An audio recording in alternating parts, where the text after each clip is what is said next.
we didn't have quite the impact that we wanted to have in Connecticut. The Connecticut state legislature, of course, passed this massive You had no impact. new tax law. Yeah. Well, no, they were talking about it, and the debate went late into the night. But, you know, General Electric had actually said it would make the company rethink its historic home base of Connecticut if they passed yet another massive tax increase after promising not to pass another massive tax increase.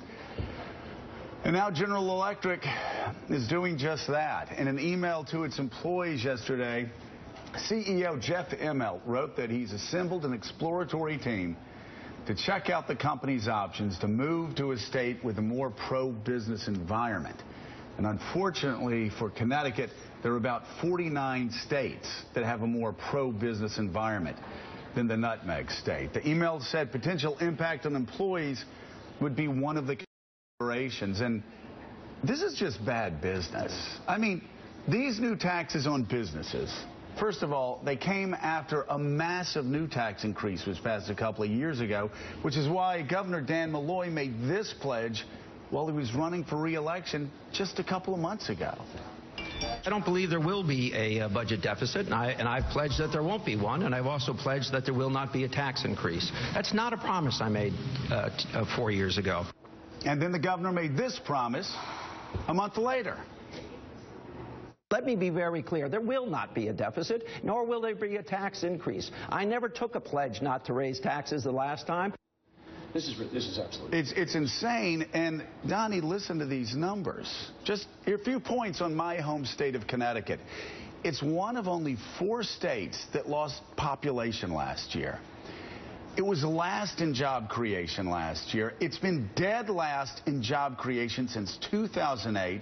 And time again, it's been selected as one of the least business-friendly states with the worst business tax policies. Steve Ratner came on yesterday, and he talked about the impact that had, and he talked about the most and the least tax-friendly states. And it's remarkable. It's not just regional, because a lot of times we think, hey, you know what, Northeast states are at a disadvantage. Well, guess what? New Hampshire's not, because guess what? They don't have an income tax. And it's made all the difference in the world. And, Donnie, you've set up and sold businesses worth hundreds of millions of dollars. And this is just basic math. It's not about being a Republican or a Democrat, a liberal or a conservative. It's about being smart or being backward looking. And you'll remember there was a day when Connecticut was a place that businesses rushed to, that individuals rushed to, that small businesses rushed to. It was a tax haven.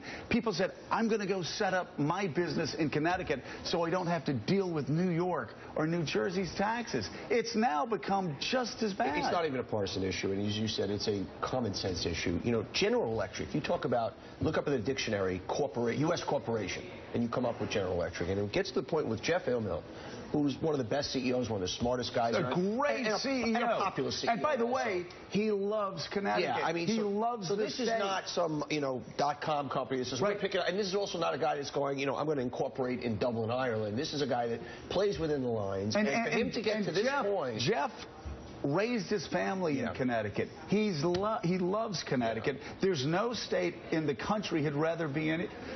He made the same choice that I made and other people made. Here's the important thing. I don't care whether you're a Democrat or Republican.